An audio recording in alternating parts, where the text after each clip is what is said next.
Bueno, buenas tardes a todos. Gracias por haber venido a este segundo ciclo de la tercera temporada que Divulgadores del Misterio venimos organizando aquí estas charlas. Y bueno, inauguramos la temporada con orgullosos de presentar a dos personajes. Por una parte, bueno, a Jesús Callejo, que bueno, yo creo que todos vosotros lo conocéis de sobra. Es el director del programa de radio La Escóbula de la Brújula, que tenemos en Radio 4G. Además, es licenciado en Derecho, trabajó durante un tiempo en las administraciones públicas, largo tiempo. Hasta largo tiempo, con sudor, hasta que tuvo la feliz idea de pedir una excedencia. A partir de ahí, bueno, pues las cosas ya le venían de antaño, pero a partir de ahí ya se completó como un gran investigador, un gran divulgador, un escritor muy prolífero, porque, bueno, creo que tienes alrededor de unos 25 libros. Exactamente. Aproximadamente, no sé, arriba, abajo. Sí, es que hay algunos que son en más colaboración, los que están en el cajón. En colaboración múltiple también, por eso, pero sí. Más los que están en el cajón todavía y que no han salido. Pero, además, bueno, pues ha estado, como todos sabéis, ha estado 15 años en La Rosa de los Vientos, pero sobre todo, a mí lo que me gusta es que es un gran amigo, un gran compañero, una de las personas que más conocimientos tiene ahí guardados en la cabeza. Puede hablar, es un erudito, puede hablar de casi cualquier tema. Y el otro personaje del que va a ser protagonista de esta tarde también, ahí lo tenéis, es Alexandra David Neal, una gran mujer, una de las grandes mujeres de la historia, una viajera incansable, el que, bueno, pues a lo largo de la charla que nos va a exponer Jesús, bueno, pues va a plantear esas aventuras, esos viajes en los que, bueno, gracias a ellos obtuvo varias medallas. Una de ellas es de la Sociedad Geográfica de París y otra, ahí es nada, la medalla de la Legión de Honor, como caballero de la Legión de Honor francesa. Entonces, bueno, pues como veréis, a lo largo de sus viajes, de sus aventuras, se encontró con muchos prodigios, algunos de ellos, bueno, pues son muy conocidos, como la palabra tulpa. Pero hay otros que también tienen nombres raros, que sí, Jesús nos irá desentrañando. Bueno, pues con todo esto, gracias por venir y un fuerte aplauso para ti.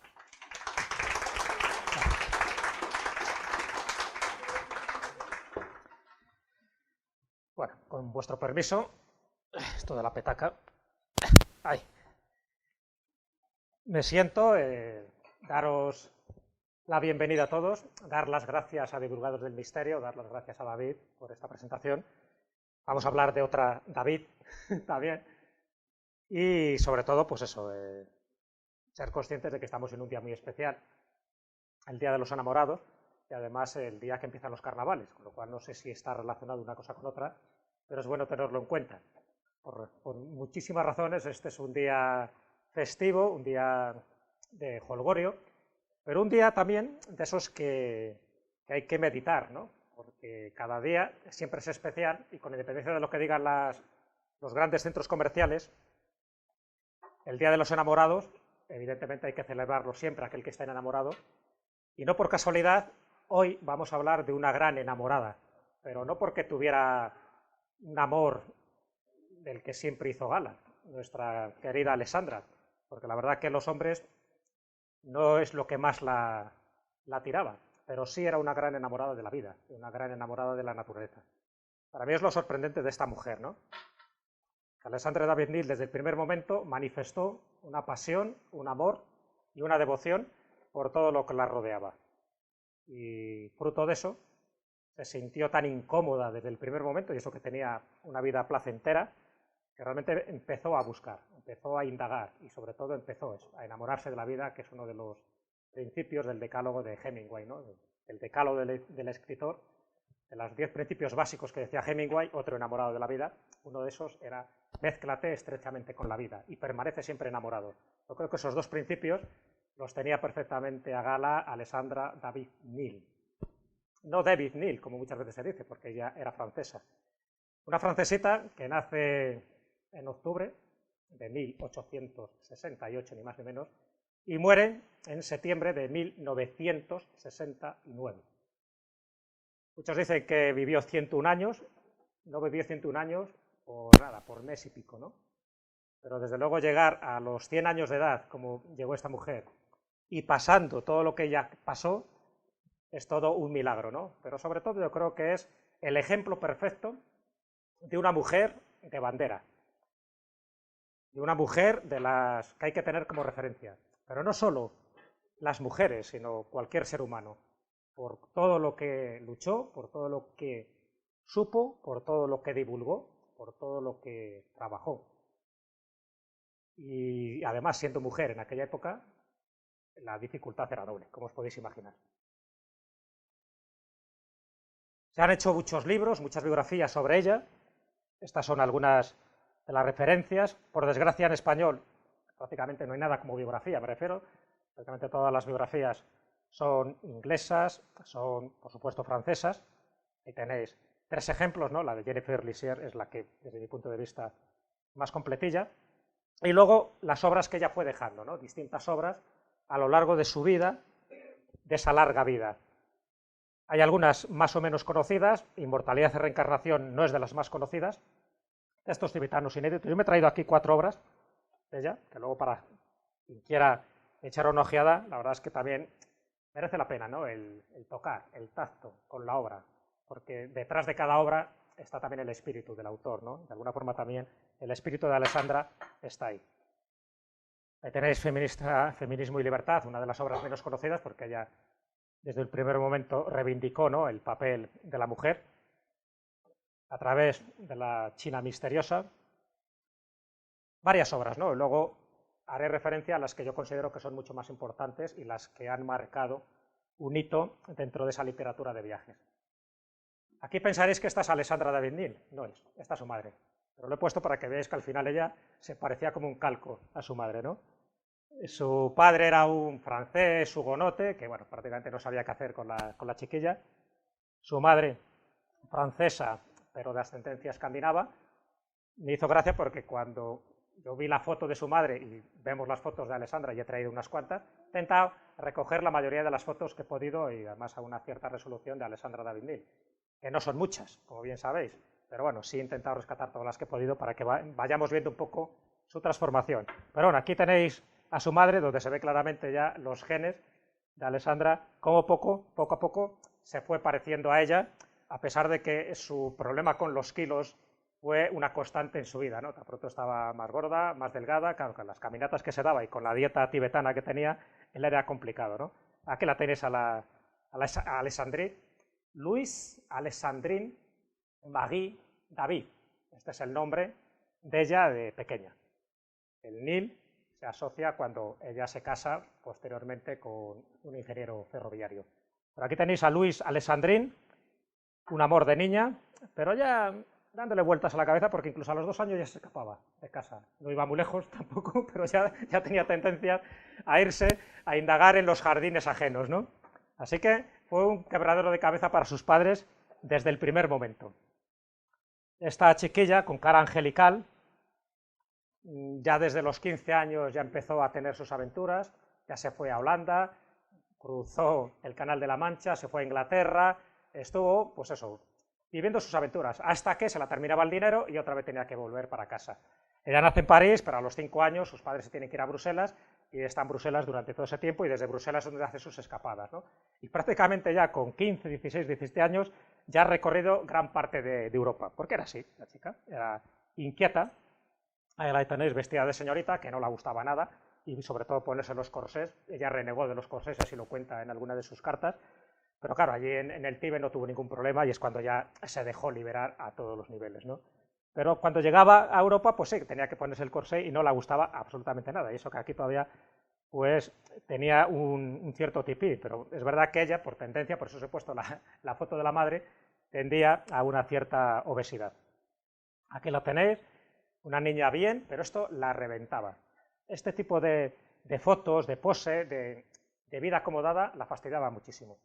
Yo no sé si habéis oído hablar un poco de eso de las almas nuevas y las almas viejas, ¿no? Cuando llegan a este mundo, aquellos que creen en la reencarnación, ella creía en la reencarnación, pues las almas jóvenes son aquellas que siempre están como buscando nuevas aventuras, inquietudes, o sea, no les gusta exactamente el rol que están ocupando en su vida, y eso que ella nace en una familia acomodada, en fin, una familia bien, y lo único que se pedía de ella es que estudiara, que estudió, y que se casara, que se casó, pero no la forma que ella lo hizo. Ella quería otra cosa. En uno de sus libros, cuando habla un poco de su infancia, ella dice que los padres no es que fueran ni peores ni mejores que otros, pero es verdad que los padres con su mejor intención le hicieron la vida imposible, de que sus padres eran sus auténticos enemigos. ¿Por qué? Porque la privaban de todo, la limitaban en todo, no la dejaban escapar, no la dejaban hacer lo que ella quería. Está bien, en cierta lógica, pues en función de las normas sociales que había en aquella época, ¿no? Pero ella la fastidiaba muchísimo esta forma de vida, donde cada día era como una sucesión de otro día, es decir, no había novedades, no había ningún tipo de distracciones y sobre todo no había excitaciones. Y para ella las excitaciones no era tanto encontrarse a un chico, tener aventuras amorosas, sino vivir plenamente la vida, ¿no? Sentirse viva. A su etapa de diva de la ópera, porque ella tenía una buena voz, ella sabía tocar el piano, y la verdad es que al final consiguió cierto éxito como soprano, y de hecho el que la descubre, por decirlo así, es uno de los grandes compositores franceses, Jules Massenet, y al ver su voz, pues bueno, pues la promovió para ciertos espectáculos y sobre todo, pues en uno de los, bueno, en su segundo viaje, ¿no?, cuando hace Asia, que es en la ópera de Hanoi, en Vietnam, que por entonces era una colonia francesa. Porque claro, os estoy contando esas primeras escapadas que hace, ya os he dicho que se va a Holanda, se va a Inglaterra, cuando tiene 18 años se coge una bicicleta y ¿sabéis lo que hace? Coge y se va directamente a España. Pero claro, recorriendo todo el Tour de Francia, pero versión Alessandra David-Mills.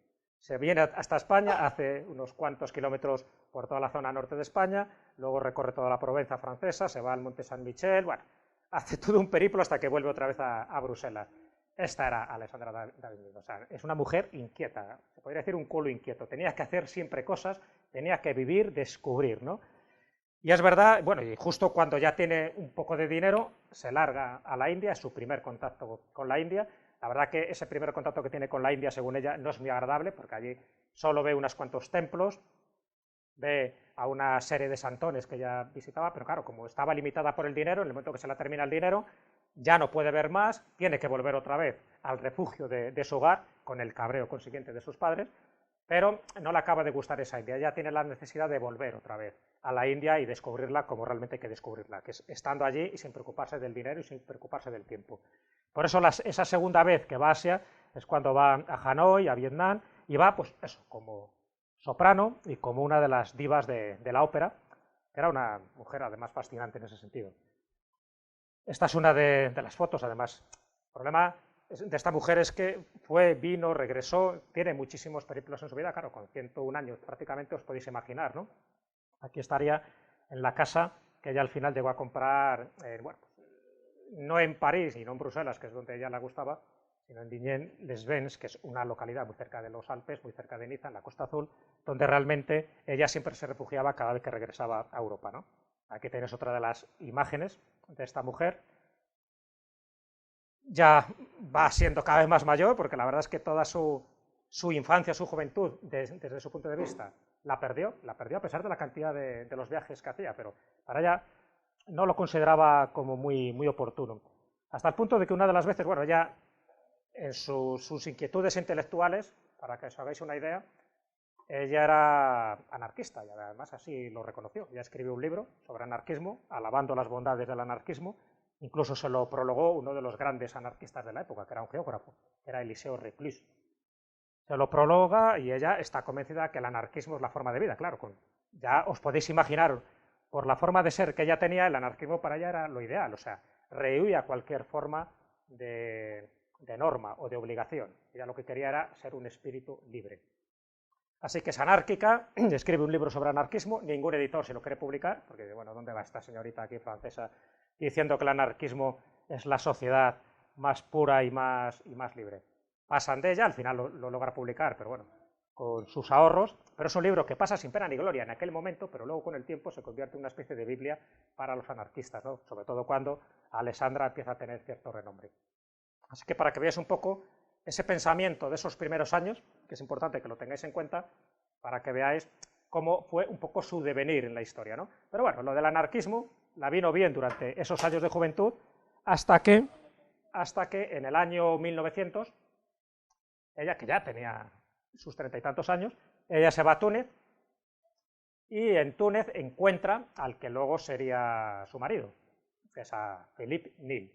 Philippe Nil, ya digo, era un ingeniero ferroviario, se enamora de él, pero bueno, de alguna forma ella ya tenía una edad que por entonces todas sus compañeras estaban casadas, recasadas y con muchos niños.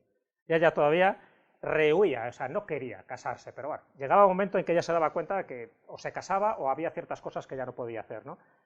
Entonces, cuando está en Túnez, aquí ya la tenemos aquí preparada para el viaje, cuando está en Túnez encuentra a Philippe, se casa 4 años después con él y mantiene, la verdad, que una buena relación, pero es una relación que dura lo que dura. Es decir, que ella no se sentía a gusto con su marido, a pesar de que le quería, pero nunca, yo creo que nunca llegó a estar enamorada de él. Pero sí era una persona que la respetaba, que la quería, que la admiraba, pero buscaba aventuras. En Túnez, por cierto, ahí en Túnez se lee el Corán, aprende el árabe y se convierte al islamismo, porque ya lo de la anarquía ya no le iba. Ella está buscando, es una inquieta espiritualmente y se convierte al Islam, pero también se da cuenta que el Islam como que no funciona mucho. Ella ya había leído libros de orientalismo, ya había leído libros sobre el budismo y eso ya la atraía, y sobre todo tenía esa asignatura pendiente que era Asia, que era la India, que era China, que era el Tíbet. Así que, ¿qué es lo que hace? Pues que al cabo de unos años de convivencia con su marido, tiene una crisis espiritual. Esa crisis espiritual es en el año 1911, es un año clave en la vida de Alexandra David-Nil, y es cuando ella se lo replantea. Dice algo así como, o me amargo definitivamente, porque ella estaba siempre enferma, estaba con neurastenia, era una persona que no se sentía a gusto con el papel que la tocó vivir en ese momento. Quería mucho a su marido, pero tenía necesidad de irse. Y justo en ese año ella decía, o marcharme o marchitarme. Es la frase que ella ponía en una de las cartas que le escribe a su marido. O marcharme o marchitarme. Yo creo que refleja muy bien el estado de ánimo de Alexandra en aquel momento. Ella tiene ya una edad avanzada, ya tenía los 37 años, y decide romper con todo y largarse. Pero esta vez no para no volver, pero sí para quedarse una buena temporada. Ella le dice a su marido que va a estar allí pues unos 18 meses más o menos y luego pues se tira unos 14 años, pero bueno, tampoco pasa nada. Siempre es como el que se va a comprar tabaco y dice, espera que ahora vuelvo que yo ya luego te cuento. Y el marido dice, bueno, tú sabrás lo que haces. Pero es cierto que siempre con su marido siempre tuvo una buena relación. Y además tuvo una relación epistolar continuamente, o sea, se puede un poco describir todas las peripecias de Alexandra gracias a las cartas que le iba mandando periódicamente a su marido. Su marido aceptó plenamente porque sabía que no podía enjaular a un espíritu libre como era Alexandra, lo acepta y ya justo en 1911 ella decide largarse, y largarse pues eso, a la aventura. Se lleva el dinero justo, se compra unas ropas adecuadas y allí que va esta mujer, porque sabe que es el momento. Esa crisis espiritual interna que ella sufre es cuando se da cuenta de que si sigue de esa manera, ya digo que tenía una vida muy confortable, si sigue de esa manera ella se va marchitando. Y ella no quiere desperdiciar la vida, sabe que por alguna razón ella está aquí para algo. Ella no está aquí para ser una mujer convencional, ella no está aquí para acatar las normas, no está aquí para tener hijos y para cuidar de un hogar. Justo en ese momento se da cuenta y hace la maleta, y allá que se va, ¿a dónde se va? Pues evidentemente a los lugares que ella le llama la atención. Pasa por distintas zonas, evidentemente vuelve otra vez a la India, y en Sikkim, ahí sí que encuentra al que considera que es su maestro, ¿no? Ahí encuentra a un maestro espiritual, al Gonchen, una especie como de gurú, de maestro un poco estático se llaman, es decir, personas que meditan y que tienen una gran sabiduría, y misteriosamente acoge a esta mujer como discípula, lo cual era raro, porque una mujer allí que apenas sabía todavía el tibetano, porque ahí es cuando lo está aprendiendo, era muy difícil, pero gracias a su tesón, gracias a que esta mujer dijo, yo aquí estoy lo que sea necesario, pero yo quiero iniciarme en los cultos, en los misterios tibetanos. Y el Gonchen, aquí le tenemos, hizo fotos, llevaba una cámara y gracias a eso pues podemos tener un pequeño reportaje fotográfico de su periplo. Le va enseñando distintas técnicas, por entre otras cosas el tantrismo tibetano, le enseña el idioma tibetano y le enseña una serie de rituales, le enseña una serie de asanas, de meditación, de pranayama, es decir, el manejo de la respiración, etcétera, etcétera. Se queda 2 años, 2 años a 3.600 metros de altitud con este hombre, pasando penalidades, pasando frío, pasando hambre, pasando de todo, porque una de las características ascéticas es poner a prueba al alumno, y a ver si el alumno se desanima y se larga. Ajá, pensaba que se iba a desanimar Alessandra. Ella aguantó ahí 2 años, sufriendo, ya digo, todo tipo de calamidades, imaginaros. Es verdad que en verano sí estaba en el monasterio de Lachen, este monje era de ese monasterio, y intentaba, pues eso, fuera las temperaturas un poco más tranquilas y más apacibles, por decirlo así. Y en otra parte del año sí estaba en la cueva, donde también estaba este gran lama, donde le enseñaba periódicamente ciertas cosas que luego la sirvieron, hasta el punto que gracias a la iniciación que tiene con este Gongchen, ella se convierte en lama. Es decir, la iniciación, porque en el fondo fue un proceso de iniciación, fue tan potente que ella se convierte en lama, una maestra lama. Es decir, adquiere la iluminación. De hecho, el maestro le da el nombre de lámpara de sabiduría. Es una mujer que por fin ha conseguido una serie de verdades que para ella la enriquecían como ser humano. Y a partir de ese momento, aquí tenemos otra fotografía, ahí la tenéis a nuestra Alessandra, al lado de esa especie de tugurio donde vivía el Gongchen y donde había, pues eso, pequeño lamasterio, y donde tenemos también ahí meditando en la posición del loto. Entonces, para ella esos años la marcaron decididamente. Estamos hablando del año 1921, el año 1922, justo, ya digo, se producen esas dos cosas. Después de esa inspiración o de esa iniciación o de esa revelación que tuvo cuando estuvo en Túnez. A partir de aquí, todo va a una velocidad tremenda para ella, me refiero, a nivel de enseñanzas, porque tiene la sensación de que está en su sitio, de que realmente está en el lugar que ella deseaba estar desde hace muchísimo tiempo. Y está aprendiendo, no sé, con sudor, con lágrimas, con sacrificio, con frío, con penurias, con hambre, pero está aprendiendo lo que ella quería, que era darse cuenta de que realmente este mundo no es exactamente lo que vemos o lo que tocamos o lo que fotografiamos, sino que es mucho más complejo, es mucho más variable. Además, dentro del budismo tibetano le están diciendo eso, que todo forma parte del maya, que todo es una ilusión y que en el fondo todo son proyecciones mentales. Y ella está convencida que realmente es así y que podemos modificar también nuestra realidad. Poco a poco ella va entrando en ese lugar prohibido que también a ella le interesaba, que ella tenía como obsesión ir hasta Lhasa, visitar el Potala, en fin, la capital del Tíbet. Aquí está montada en un yak con su gente, con sus criados. Aquí ya es cuando ella ya es lama. O sea, era una mujer que ya empezó a ser reconocida por todos los ciudadanos que la veían o que acudían a ella precisamente para pedirle consejo o para sanarle. Porque aquellas personas que se consideraban que eran lamas tenían como un poder espiritual que eran capaces de ayudar a la gente que se lo pedía. Y aquí la tenéis en otra de las fotografías, y aquí es donde conoce a un personaje que es clave en toda su vida, que es John Den. John Den le conoce en el año 1914, además en esta zona de Sikkim. Tenía 14 años en ese momento, este chico, y ahí no hay ningún tipo de relación amorosa ni sentimental, sencillamente él quiere ser discípulo de Alessandra. De Alessandra, como este se puso tan pesado, pues dijo, bueno, pues venga, perfecto. Y en ese momento se convierte en su ayudante, su secretario, su porteador, su discípulo, un poco todo, ¿no? Y es verdad que existe una unión que dura toda su vida, toda la vida de él. Él muere en el año 1955, Alessandra ya sabéis que muere un poco más tarde, en 1969. Bueno, pues fijaros, desde 1914 que se conocen hasta 1955 que él muere, la relación es tan estrecha que, bueno, pues le sirve también para traducir muchas de las obras de Alessandra al tibetano, para ayudarla en todo tipo de menesteres. Hay una relación poderosísima, le sirve también para meterla en ciertos círculos tibetanos, y él poco a poco, gracias a esas iniciaciones que le da tanto a Alessandra como los distintos maestros que van consultando en el Tíbet, él también se hace lama. Al final es el lama John Den. Y es fundamental, ya digo, en la vida de ella porque en muchas de las fotografías aparecen juntos. Ahí le tenéis a John Den. Esta fotografía la he visto puesta cuando se habla de los tulpas, esto que comentaba David, pues suelen mencionar a Alessandra de Bindi y entonces ponen como tulpa aquí al pobrecillo John Den, pensando que esta es la creación que hizo Alessandra.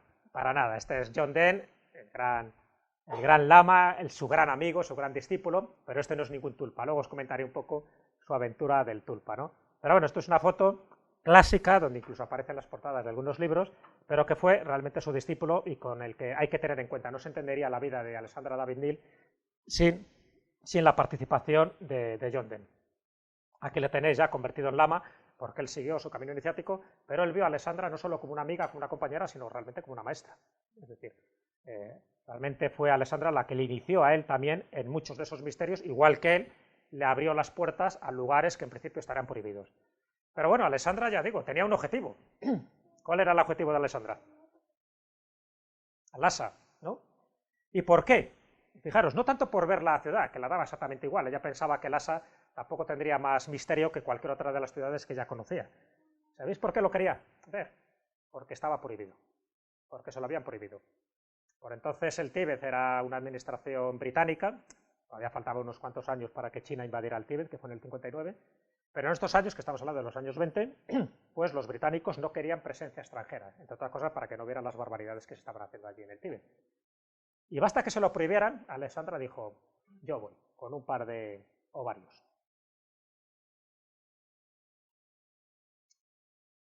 Y efectivamente, en el primer intento lo intentó, pero no hubo forma, porque de hecho los británicos que ya sabían de su existencia, imaginaros que esta mujer ya empezaba a ser muy conocida, ya su fama empezaba a ser legendaria, por las circunstancias. Una mujer europea, francesa, de alta cuna, renunciando a todo, iniciándose con el lama Gongchen, siendo ella una maestra lama, con esa voluntad de hierro, y yendo a los lugares donde ninguna otra mujer había ido antes, os podéis imaginar que su fama empezó a transmitirse, ¿no? Esa es para mí la gran admiración que me demuestra esta mujer, ¿no? El cómo, contra viento y marea, fue batiendo distintos récords, ¿no? Así que su objetivo era ir a Lhasa. ¿Por qué? Porque se lo habían prohibido. Porque a ella nos la prohibían por el hecho de ser mujer o por el hecho de ser occidental. Fijaros que ya hace un récord o algo que no había hecho ninguna mujer hasta ese momento, ningún occidental. Justo cuando está en Sikkim, cuando está en esta zona de la India ya, y también en los límites de China, pero justo en esa parte es cuando encuentra, ahí es donde está viviendo el Dalai Lama. Ahora ya sabéis que tenemos el 14º Dalai Lama. Estamos hablando de los dos anteriores al que tenemos actualmente, o al que tiene en el Tíbet. Y hasta ese momento el Papa Amarillo, como le llaman al Dalai Lama, nunca había recibido a ningún occidental, y menos a una mujer que no fuera tibetana. Y fijaros un poco el poderío, el carisma y la personalidad que debía tener Alexandra David-Néel para que el propio Dalai Lama la recibiera. Una vez más se cumple otro récord, la primera mujer occidental que recibe ese Dalai Lama, pero la recibe con admiración, no por qué cansina es, sino realmente me parece que es una mujer, esa lámpara de sabiduría, ese nombre que le pusieron hacía honor a lo que ella realmente reivindicaba y a lo que realmente ella transmitía. O sea que, para que veáis. Y falta el salto, ¿no? El famoso salto a Lhasa. Este es el Potala, en el Tíbet.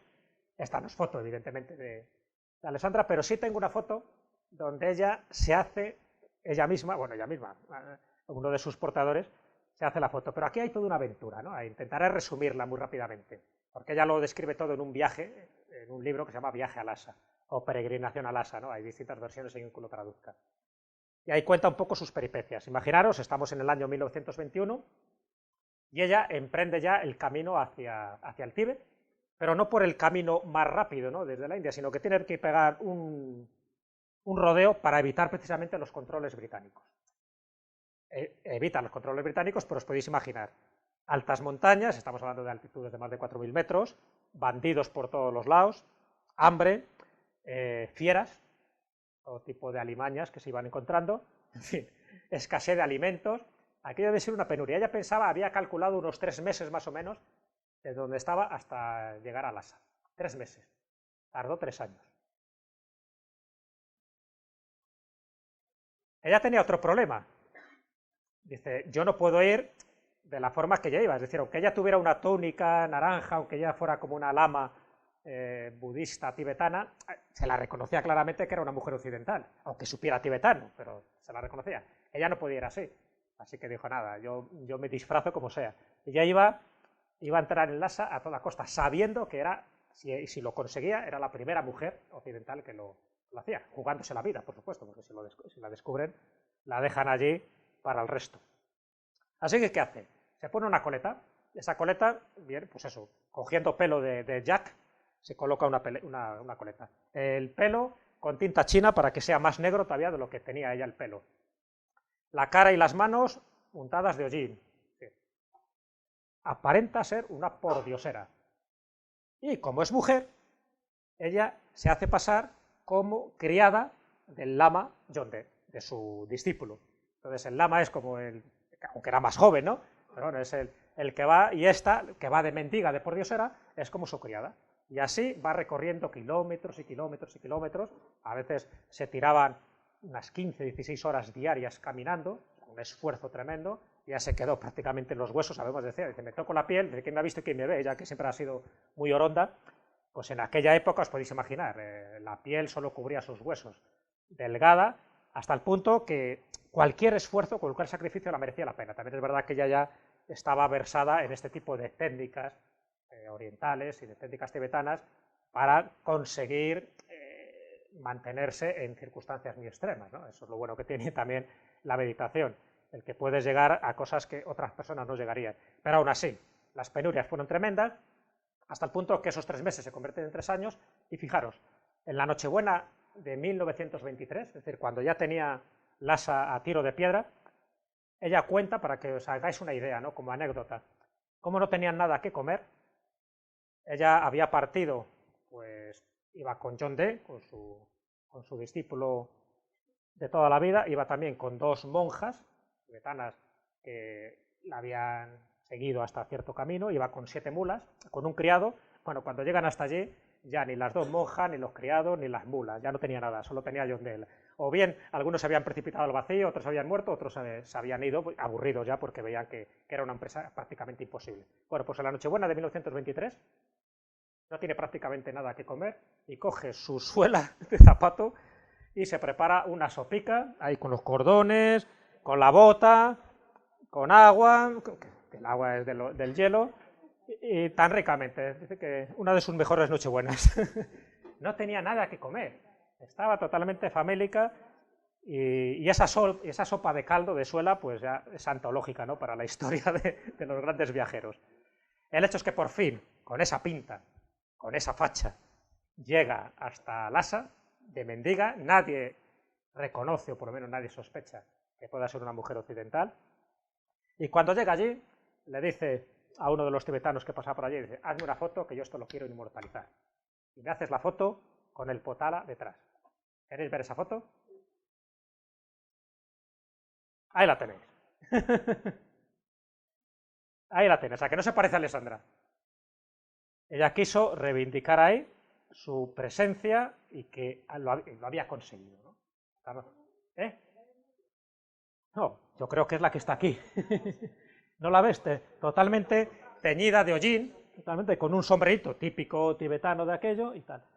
Y me imagino que este es Yonde también, y este me imagino que será un niño que pasaría por allí, porque que yo sepa, cuando ella llega a Lhasa, todos los criados, mulas y tal, no llega ninguna. Imaginaros del esfuerzo y del sacrificio que llegaron a tener, ¿no? Pero, evidentemente, allí solo se mantiene 2 meses, no puede más. Tampoco le gusta, le pasa un poco como cuando vio hace tiempo a Tombuctú, cuando ella estuvo en Túnez, hizo también ciertos recorridos, y también llegó a Tombuctú, que actualmente está en Mali, y Tombuctú, igual que me pasó a mí cuando yo vi Tombuctú, la desilusionó. Bueno, pues ella cuenta en sus cartas, esas cartas que continuamente le está mandando a su marido, cuenta que Lhasa también la desilusiona. Ella esperaba encontrar otra cosa, que es verdad que en el Potala, cuando entra en este palacio, hay muchas cosas de lujo, pero hay otras cosas que son deprimentes, donde se ve claramente que se había hecho todo un expolio y donde el gobierno británico pues, estaba marcando sus normas. Claro, todavía no se daba cuenta que todavía faltaba que llegaran los chinos allí, ¿no? Pero la desilusiona bastante, aún así se mantiene 2 meses, a duras penas, como ya puede, hasta que los británicos la detectan, la descubren y la largan. Ya dice, fuera de aquí, y en 1925 se tiene que ir, pero dice, bueno, vale, pero no se va a Europa. Dice, me han echado del Tíbet, lo he conseguido, ha conseguido ser la primera mujer occidental que entra en Lhasa jugándose la vida, pero en lugar de regresar a Europa, lo que hace es que, bueno, va a Corea, va a Japón, allí de hecho en Japón, como ya es una mujer muy conocida, porque imaginaros que todo este periplo que yo estoy contando, más o menos los europeos de aquella época lo estaban sabiendo, gracias a los artículos, a los reportajes que ella mandaba. O sea, que cada vez que encontraba una oficina postal, ella escribía un artículo, lo mandaba a la redacción de la revista con la que ella colaboraba, entonces la gente iba conociendo este tipo de penurias, ¿no? De verdad que muchas veces los artículos salían de año en año, pero más o menos sabían. Y sí que ya era conocida un poco dentro del mundo de los viajeros. Y cuando llega a Japón, pues por ejemplo, una de las que la recibe es la mujer de Suzuki, ¿no? Que es uno de los grandes propagadores del Zen, ¿no? Del Zen, Suzuki. Bueno, pues la mujer ya la conoce, la mantiene allí en su casa durante un tiempo, y ella visita distintos lugares. Visita también China, que luego ella escribirá ese viaje, ¿no?, alrededor de China. Ella está en un monasterio de China, ¿no?, en el monasterio de Kundun, donde también observa determinadas experiencias, vamos a llamarlas paranormales, pero cuando estalla, cuando prácticamente lo que pasó en la Primera Guerra Mundial, que ya la expulsaron, fue a Europa, de vez en cuando hacía escapadas a Francia, y luego cuando podía se volvía otra vez para China o para la India, ¿no? Pero ella siempre seguía con su obsesión de, aquí tenéis una de las imágenes también de esta mujer, porque claro, cuando todo esto ocurre, aquí como lama, como auténtica lama, ya esta mujer ya tenía 50 y tantos años, es decir, ella entra en Lhasa, ¿sabéis qué edad tenía cuando entra en Lhasa? Ella tiene 57 años, cuando entra allí. Es una mujer ya madura, pero con una vitalidad que ya quisiera una mujer de 57 años de su época. O sea, las daba sopas con ondas, ¿no?, a todas. Y ella tiene 57 años.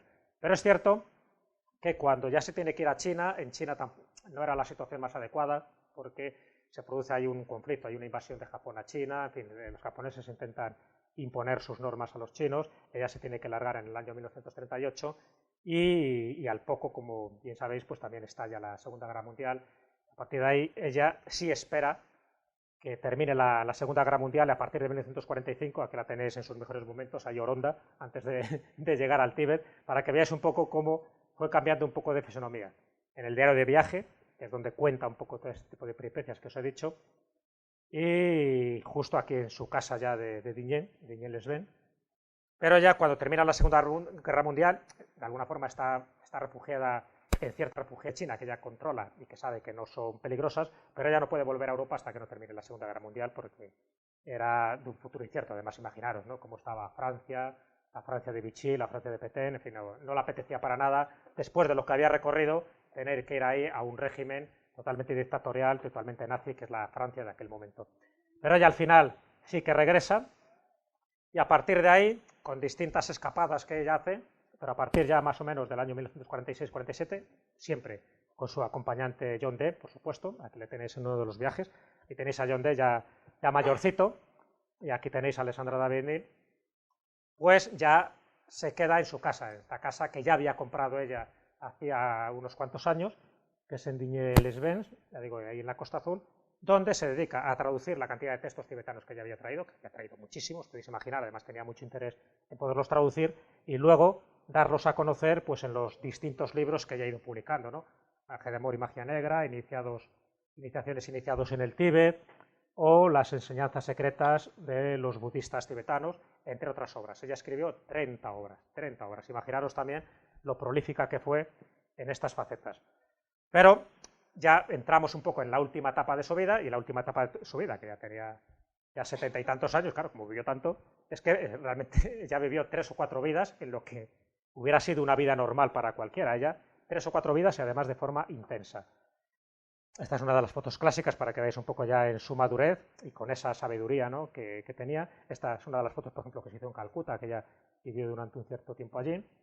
Pero ya en la última etapa, ella incluso concedía entrevistas, se dedicó a la labor de escribir, de divulgar, y una de las últimas entrevistas que le hicieron, he tomado estas fotografías, donde ya veis que ya está bastante ajada, bastante, bueno, lógicamente con las arrugas, ¿no?, que te da la experiencia y te da la sabiduría, pero también con la mente muy lúcida, ¿no? Esa entrevista que ella concede cuando tiene 90 y tantos años, desde luego tenía la cabeza muy bien amueblada. Pero bueno, un poco para que veáis cómo fue envejeciendo, por decirlo así, dignamente, ¿no?, en su casa, siendo siempre un referente del orientalismo.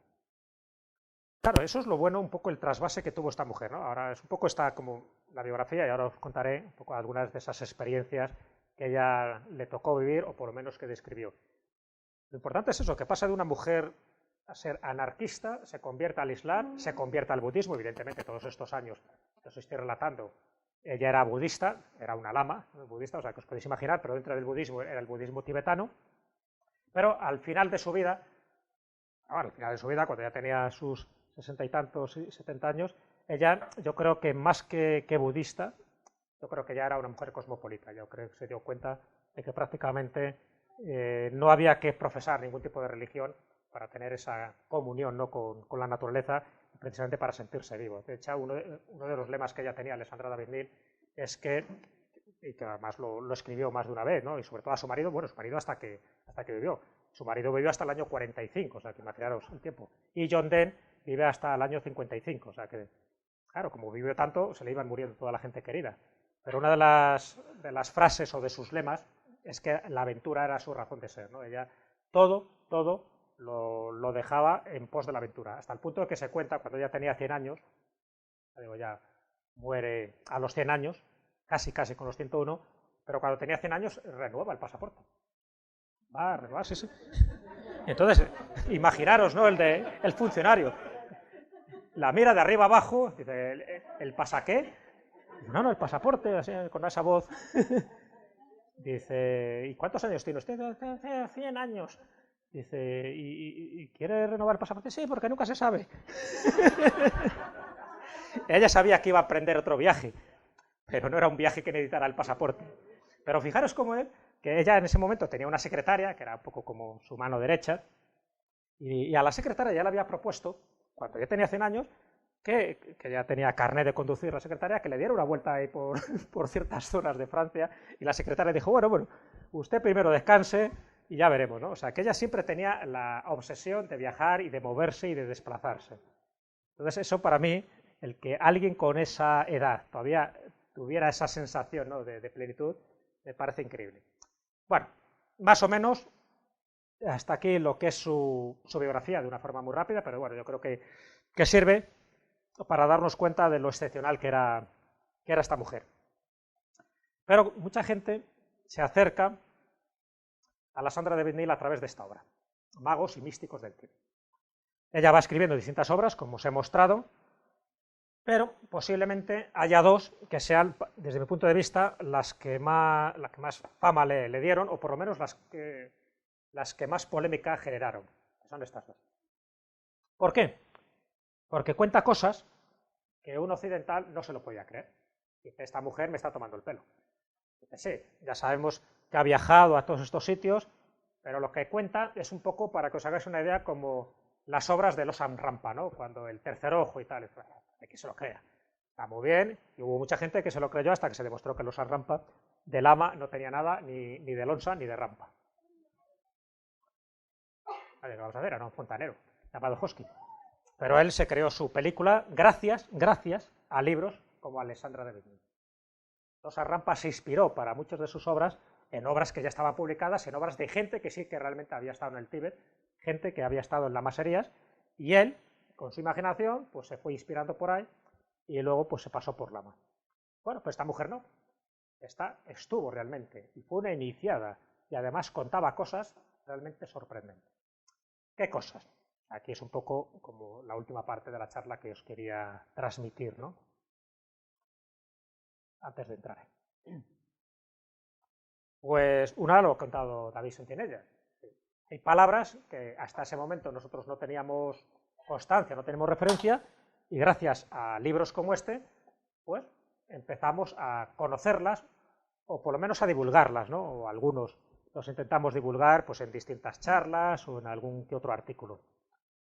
Una es la de Tulpa, otra es la de Tulku, otra es la de Lungompa. Es decir, palabras aparentemente raras, ¿no? ¿Qué significa cada una de ellas? Pues os cuento, ¿no? Otra sería la de Tumo. Ella lo presenció. El Tumo es una técnica tibetana para elevar la temperatura de tu cuerpo. Imaginaros un monje tibetano, en pleno Himalaya, rodeado de nieve. Él se sienta en la posición del loto. Imaginaros las temperaturas que puede haber bajo cero. Pero él, a través de esos ejercicios de respiración, del pranayama, él visualiza que tiene una especie de esfera o de bola caliente dentro de su cuerpo que se va irradiando a través de los nadis o de sus canales. Y justo, poco a poco, va derritiendo la nieve que hay alrededor. El procedimiento del tumo, ¿no? Que es la elevación de la temperatura de forma consciente y de forma voluntaria. Bueno, ella lo vio y ella lo cuenta. Tú puedes decir, esto es imposible, o sea, alguien que haga esto se va a morir de frío, se va a morir congelado. Bueno, pues no, había gente, había lamas que podían hacer esto gracias a una disciplina mental, gracias a una disciplina ascética, evidentemente, ¿no? Ese es el tumo. ¿Qué es el tulku? El tulku. El tulku son como los budas vivientes, que se llama, es decir, aquellas personas, por ejemplo, el Dalai Lama de ahora, el 14º, es un tulku. Es decir, son personas que cuando mueren, antes de morir, saben perfectamente dónde se van a reencarnar, en qué lugar y en quién. Y dejan señales a esa persona para que sea reconocida como reencarnación. A ver, para poneros un ejemplo más cercano, en las Alpujarras, muy cerca de Pampaneira, está un santuario budista, que es el de Osel Lin. ¿Os acordáis del famoso niño Osel?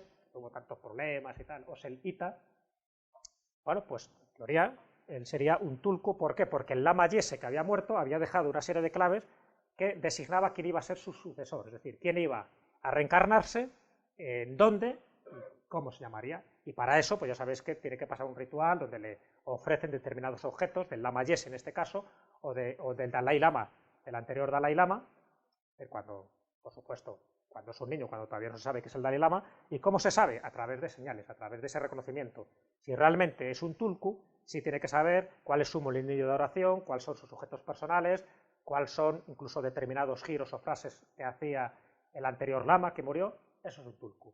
Y ella lo describe, y describe varios casos, y ella no tiene ningún tipo de duda que los tulkus existen. O sea, ya no es como una pieza más de la reencarnación. Ya no estamos hablando de que la gente se reencarne y que siga viviendo sus vidas y su aprendizaje. No, no. Estamos hablando de personas que han llegado a tal grado de iniciación y de iluminación que son capaces de saber cuándo van a morir. Además, cuando llega su hora, saben cuándo llega su hora, se dejan morir plácidamente, normalmente haciendo en la posición del loto, en su meditación, entran de forma profunda hasta que deja de latir su corazón y se largan. Ellos dejan la carcasa, que es el cuerpo, pero sí deja señales suficientes para que el que le suceda sepa que es él, que de alguna forma va a seguir ampliando o va a seguir divulgando sus conocimientos y sus doctrinas. Esos son los tulkus, por digo otra palabra. Los tulpas, a la palabra de David, tulpa. ¿Qué sería un tulpa? Cuando lo menciona a Alessandra es increíble, ¿no? Porque hay muchas cosas que ella cuenta de cosas que la dicen, y por supuesto ella es una mera observadora, no entra en la credibilidad si es verdad o no es mentira. Ella sabe que la mayoría de las cosas son verdad porque ha visto lo que ha visto. Ha estado 14 años en el Tíbet y alrededores, ha estado en muchísimos lamasterios, ha estado en muchísimos monasterios y sabe perfectamente de lo que es capaz este tipo de gente. También sabe que son muy supersticiosos, cuidado. También saben que creen en demonios y todo tipo de demonios, que creen en espíritus de la naturaleza, en los equivalentes a nuestras hadas o nuestros lobos. Ella sabe que son muy supersticiosos y que hay mucha fantasía, pero también sabe que hay cosas que son verdad, que son auténticas y que ella puede dar fe. Bueno, pero cuando se habla de esto, de estos tulpas, a ella se lo mencionan, y un tulpa es una creación mental, ¿vale? Es un personaje que tú puedes crear y que puede adquirir vida propia. Ellos también pueden crear dobles, cuidado, pero no es lo mismo. Un lama puede crear un doble de sí mismo, que es como una especie de proyección holográfica, y puede actuar, pero de una forma muy limitada. Sin embargo, un tulpa no. Un tulpa es una creación mental, tú tienes que pensar en un personaje que te quieres crear de la nada, y a través de una serie de técnicas, 3 meses largos le costó a Alessandra David-Néel, consigues crear este engendro, esta especie de ectoplasma, esta especie de fantasma, pero un fantasma tangible, que le puedes ver tú, pero también toda la gente que te rodea. Entonces ya le habían dicho que se podía crear un tulpa, pero normalmente sirven como esclavos, es decir, tú te lo creas y te sirve de esclavo, te ayuda. Es muy curioso porque eso forma parte mucho de esa magia, ¿no? De esa magia blanca y negra que también se describe en algunos lugares de Europa y en algunos grimorios, en fin, algunos tratados de magia. Pero es muy curioso porque aquí de los tulpas nadie ha oído hablar. Y entonces ella, como es una mujer de las que quiere creer viendo las cosas, pues dice, yo puedo fabricar un tulpa. Y le dice el lama John Den, y bueno, y la gente que lo rodea dice, sí, pero ten cuidado, esto se te puede escapar de las manos. Hace falta también mucha disciplina para crear un tulpa, pero a ver qué te sale, tienes que visualizarlo muy claramente. ¿Cuál es el tulpa que tú quieres? Y ella dice, bueno, pues no tengo ningún problema, dice, será por tiempo. Ahí en el TV no hay televisión. A ella aparentemente tampoco le iban los hombres y los tibetanos, pues bueno, tenía tiempo de sobra, ¿no? Así que empieza a crearse un tulpa.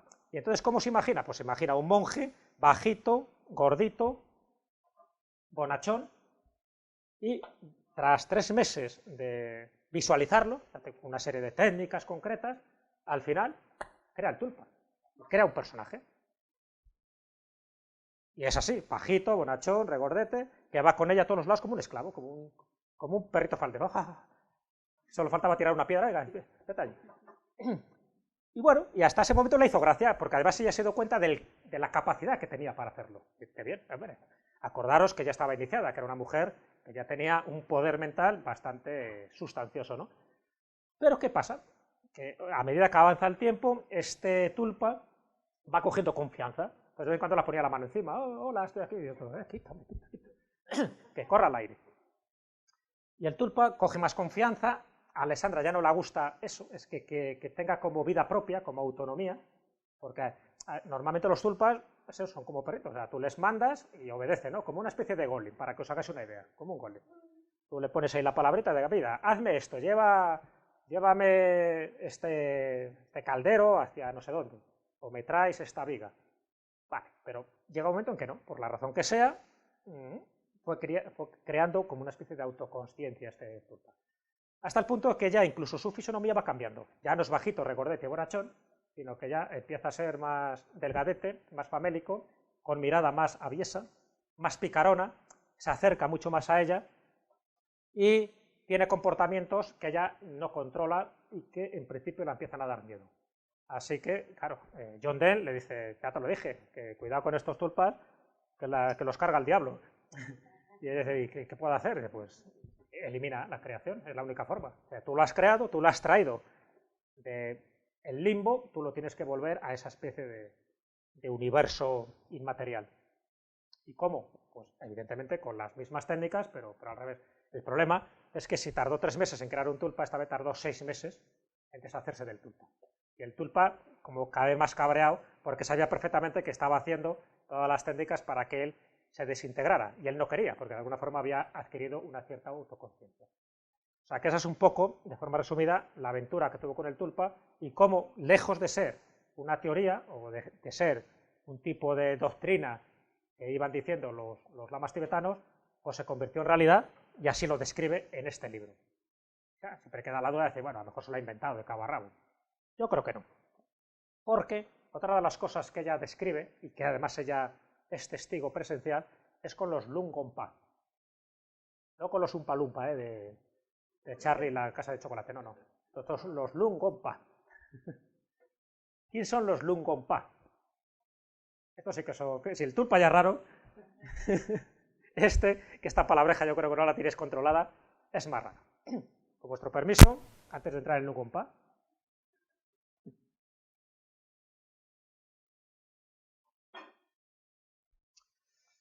Bueno, pues son lamas también, pero lamas especializados en una determinada técnica, que es lo más parecido a la levitación. Lo que hacen es que aquel que quiere iniciarse en el Lungompa le encierran en un pequeño cuarto con un ventanuco de unos 25 centímetros de abertura, por donde le dan alimento, y ahí se puede quedar durante días, semanas y meses, con una técnica. Y esa técnica, así como el tumo es la técnica de irradiar calor y aumentar tu propia temperatura corporal, aquí la técnica es intentar eliminar tu peso corporal, hacerte ligero, como una pluma.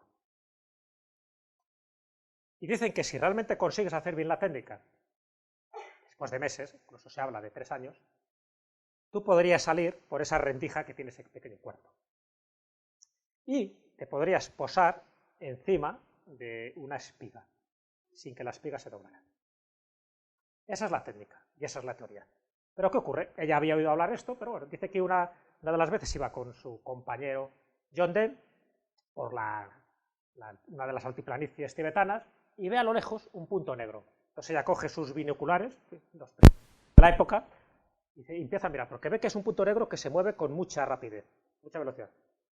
Lo visualiza, lo enfoca y ve que se trata de un lama, porque va con las vestiduras lamaístas.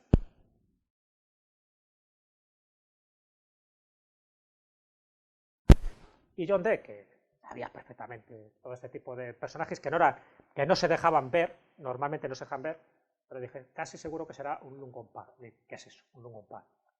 Dice, son lamas corredores. ¿Y eso?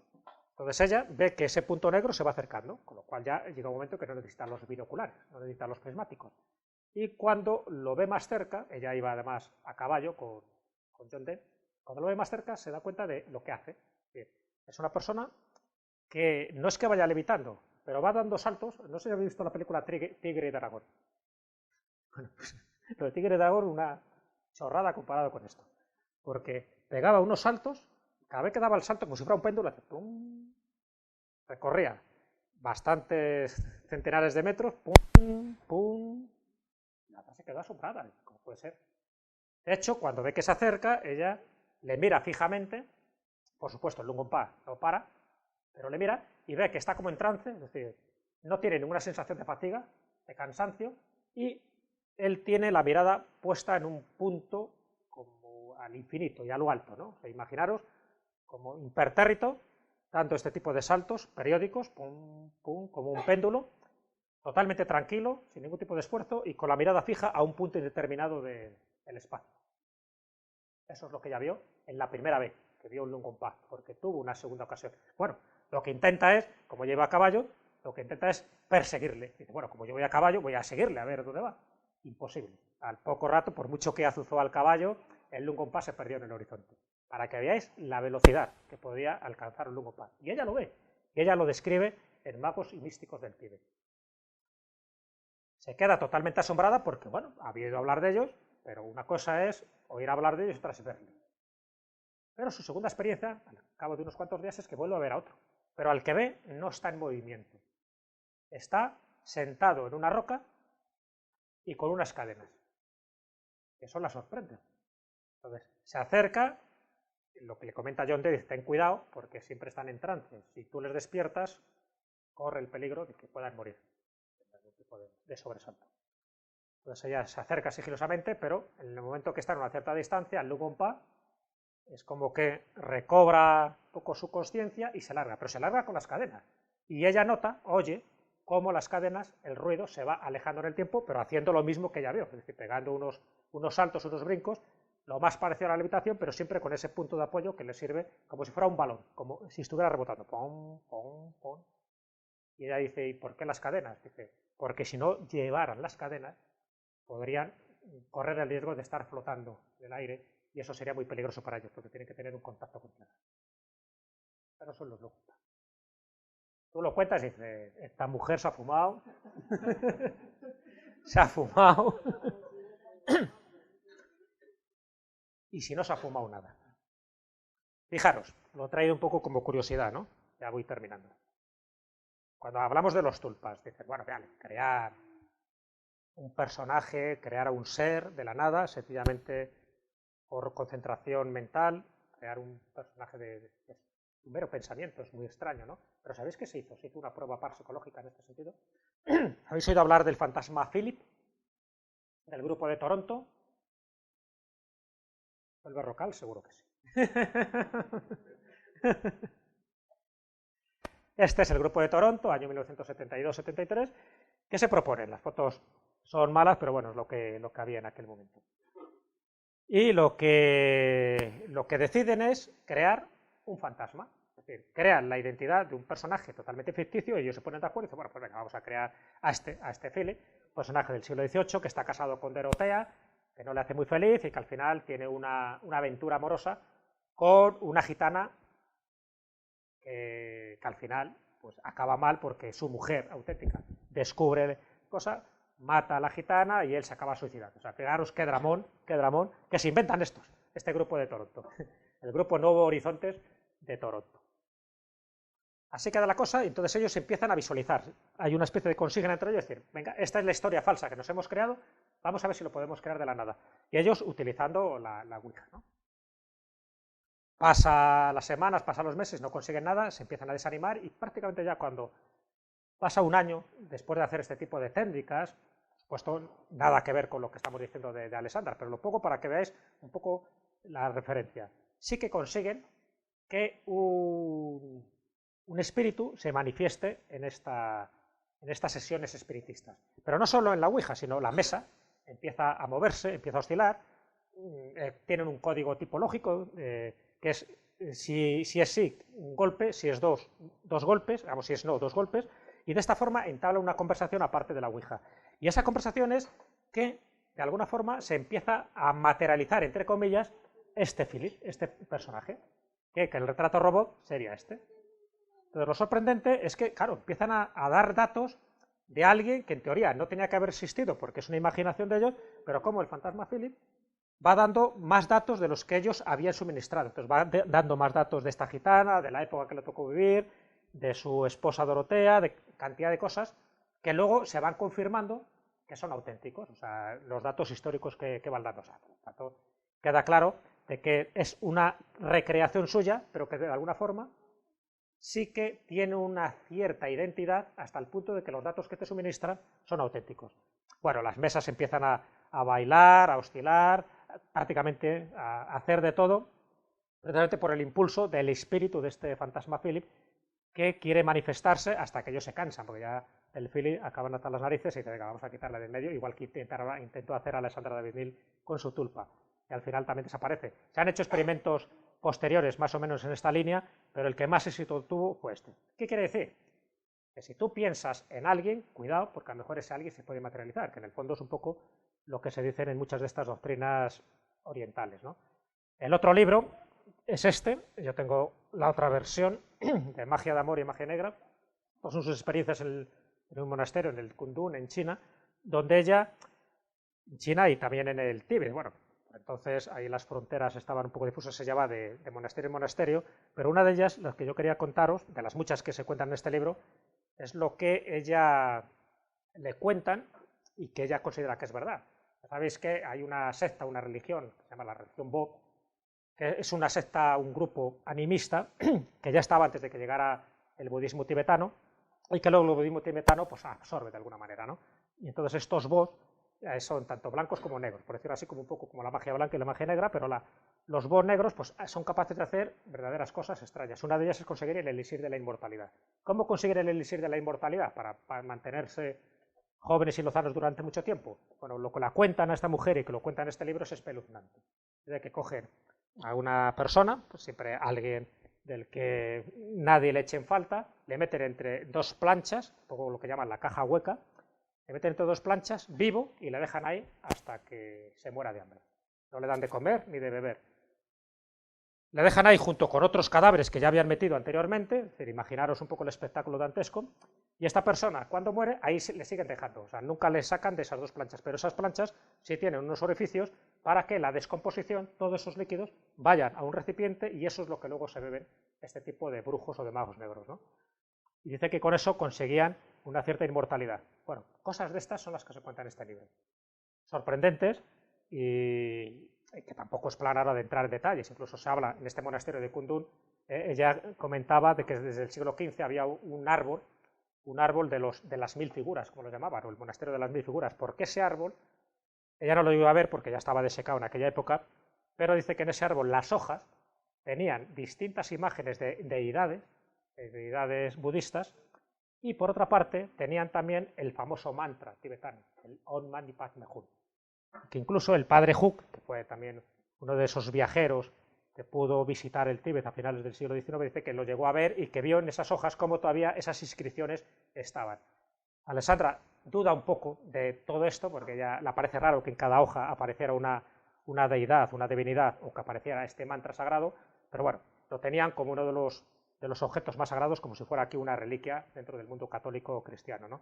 O sea, cantidad de cosas que va contando y que la verdad son sorprendentes, o sea, se lee como una novela de aventuras. Ahora mismo, bueno, os he traído aquí porque se han hecho varias versiones un poco de Alessandra David-Nil. Esta es una de Érase una vez. ¿Os acordáis de aquella serie? Bueno, pues en Érase una vez un capítulo dentro del mundo o de la sección de descubridores, se lo dedicaron a Alessandra de Bernini, así la describe, ¿no? Así es la tapa en la que está en Sikkim. Y este es el monje, veis un poco como la imagen se parece mucho a la foto que os enseñé, veis cómo he intentado recrear aquello, y este es el Gonchen el que de alguna forma la inicia, ¿no? Bueno, lo he traído un poco para que lo veáis, mira cómo le ponen al Gonchen. No sé si lo escucháis bien. Bueno, da igual, si es para que lo veáis.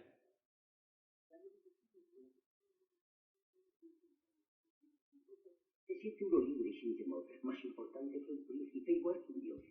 Para ayudarle a comprender el Tíbet, primero le enseñaré la lengua y muchas más cosas. Aquí viste Lichin.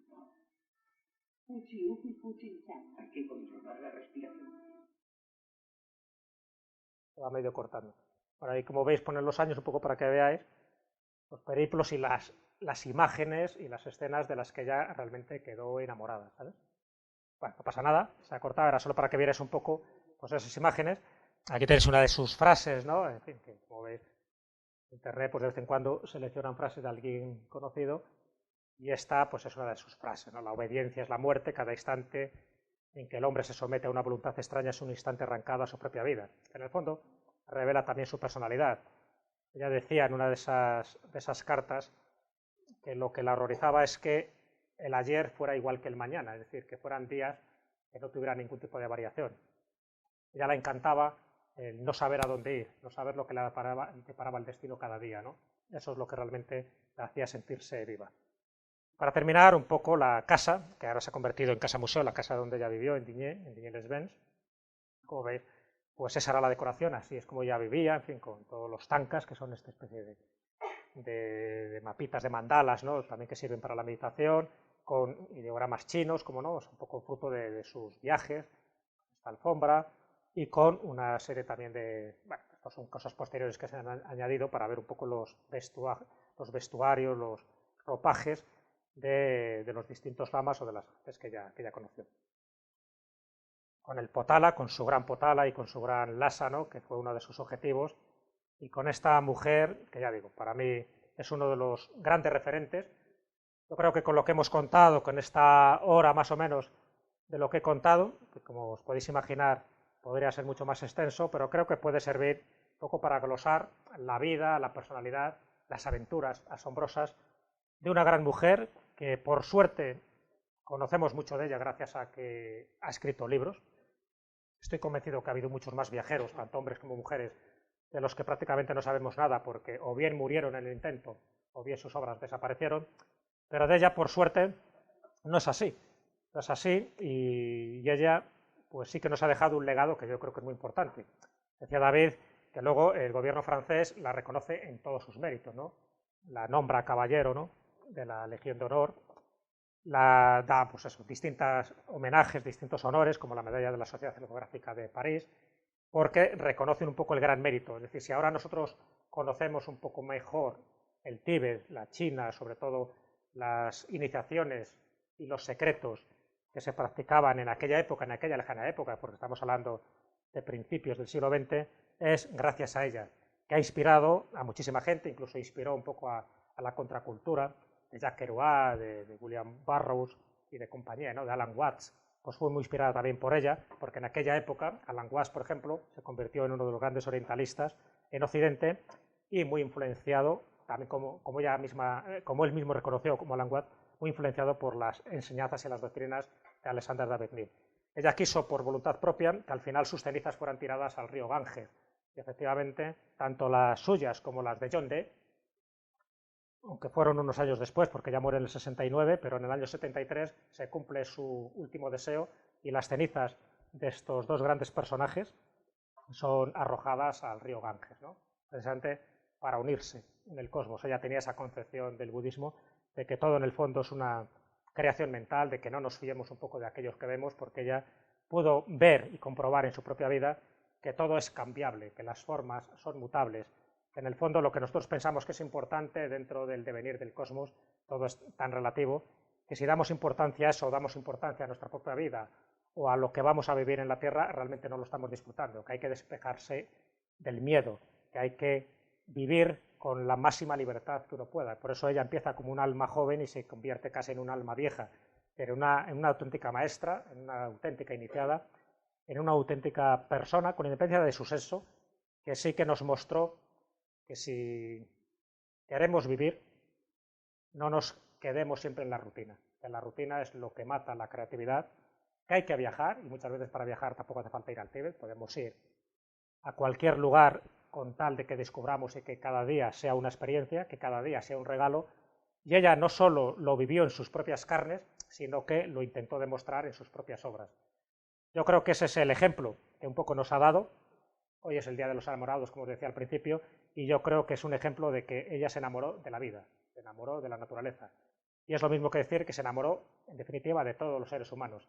Ella su corazón no lo compartía con un ser solo, lo compartía con todo el mundo. Y ella pensaba que el mundo es todo lo grande que nosotros lo queramos hacer. Si las fronteras las ponemos más allá del horizonte, ese será nuestro universo. Si las fronteras las ponemos en el umbral de nuestra casa, evidentemente nuestra perspectiva de vida va a ser muy limitada o muy miope. Si nos ha servido de referencia a esta mujer, o por lo menos para que leamos o releamos algunas de sus obras a partir de ahora, pues me doy por satisfecho, porque yo creo que siempre hay que rescatar del olvido, en Francia es muy conocida, pero en España no tanto, pero siempre hay que rescatar un poco del olvido a estas personas que con su ejemplo, no solo con su palabra, sino con su ejemplo, nos han demostrado que se puede vivir, que se puede ser feliz y que se puede llegar a los 101 años con la cabeza muy bien amoblada. Muchas gracias.